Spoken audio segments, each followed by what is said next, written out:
برحب بيكم في الفيديو ده. هننفذ الورد السميك البارز زي ما احنا شايفين كده. اول حاجة هنعمل الاجزاء المنخفضة بالسكين الباليتا، السكين الوسط المثلث ده اللي هو العادي بتاعنا. هحاول ان انا اعمل بيه الورقات والتجزيعات بتاعت ورق الشجر او اللي هو الورق الخاص بالزهر.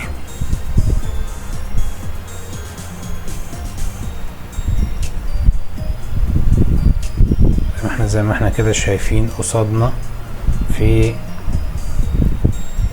الصورة المرجع او الريفرنس اللي انا حاططه لكم، هتلاقوه موجود فوق.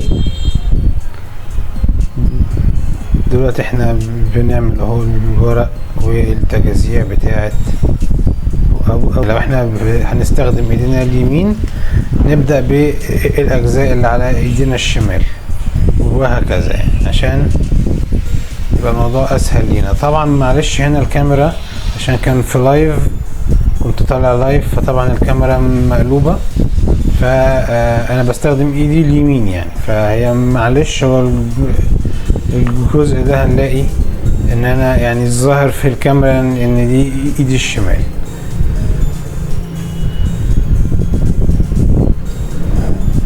هتلاقوها في بقية اجزاء الفيديو، هتلاقوا ايدي يعني او على عدلة ايدي يعني، او هتلاقوا الفيديو معدول يعني او طبيعي.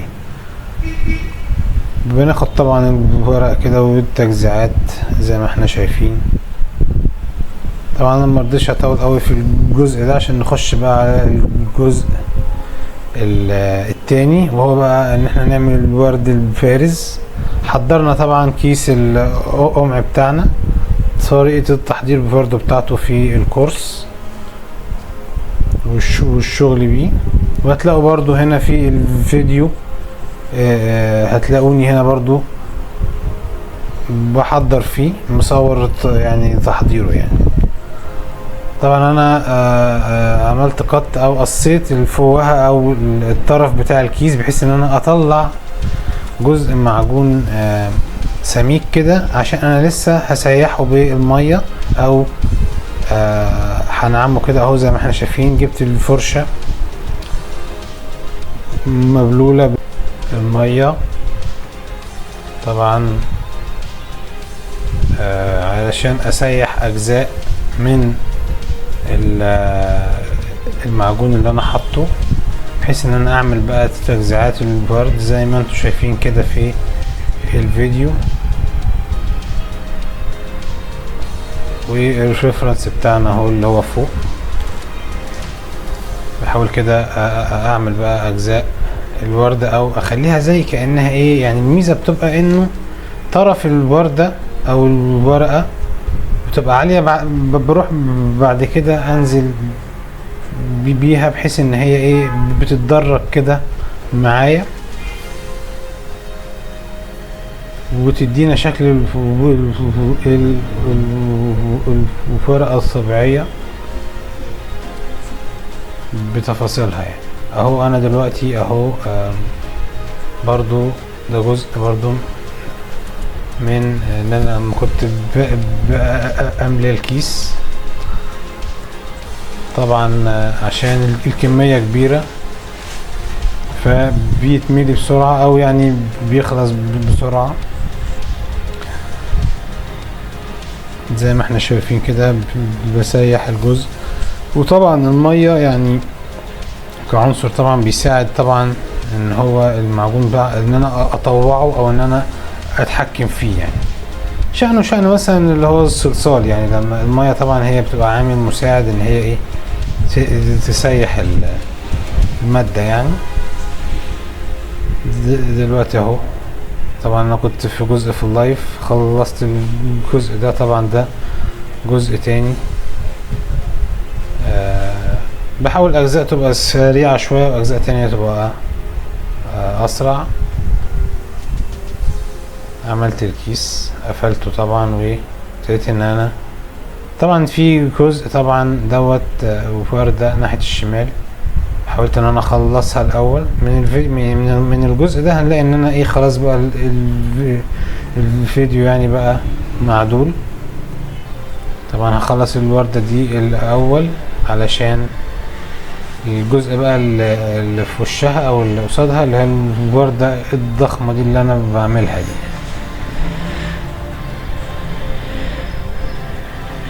طبعا انا بعمل الوردة اللي انتوا على ايدكم اليمين في الريفرنس فوق اللي هي الوردة الفاتحة دي. ببتدي ان انا اكمل اجزائها.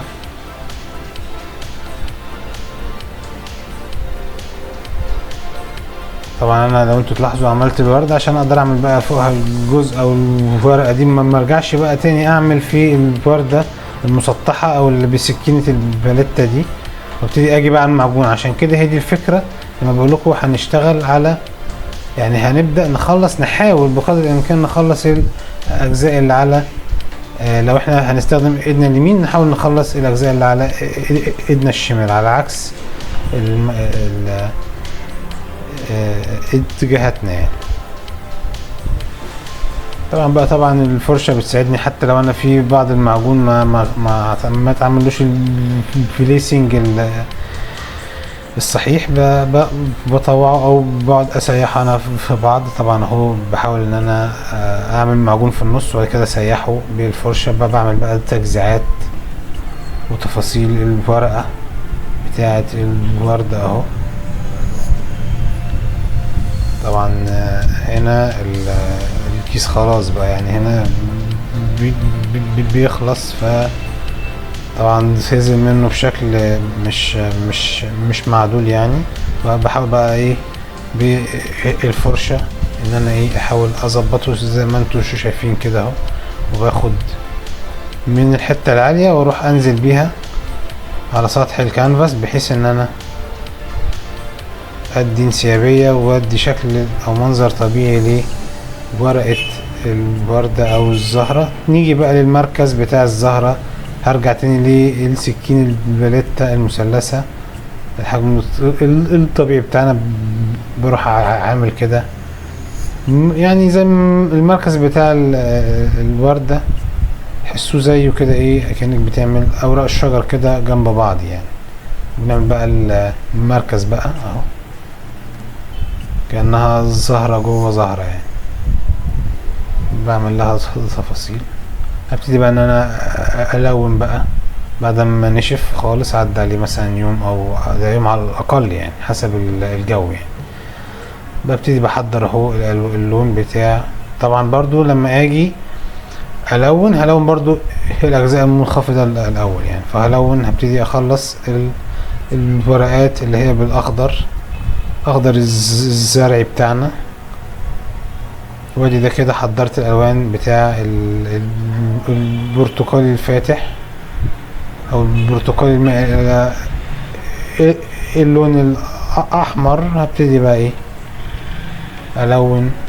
طبعا انا هنا لونت الوردة الكبيرة الاول. ليه؟ لانه لما بيكون الجزء العالي عالي قوي عن المنخفض فبخلص العالي وبعد كده بروح جاي على المنخفض بقى واروح اخده. فانا هخلص الاول او هلون الاول الاجزاء المنخفضة العالية اهو. طبعا دي الوان اكريليك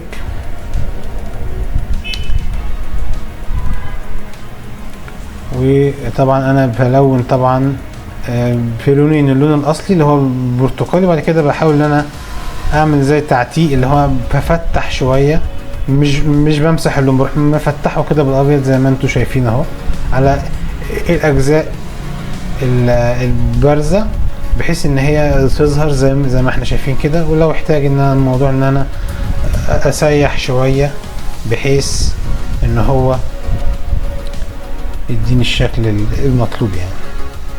ودي طبعا بيدي زي تعزيز للشغل البارز حته التعتيق. طبعا برضو عاملينها في الكورس في المحاضره الخاصه بعمل سطح القمر وتقنيات مختلفة، زي مثلا انا بستخدم السفنجة. طبعا انا ما استخدمتش السفنجة دي بعد ما خلصت بقى في التصوير بقى، معلش، اللي هو بقى اللي بظهر الكاميرا او الكاميرا الخلفية، غير بقى في اللايف. يعني ده كده الشكل النهائي. اتمنى تكونوا استمتعتم، واشوفكم الفيديو الجاي.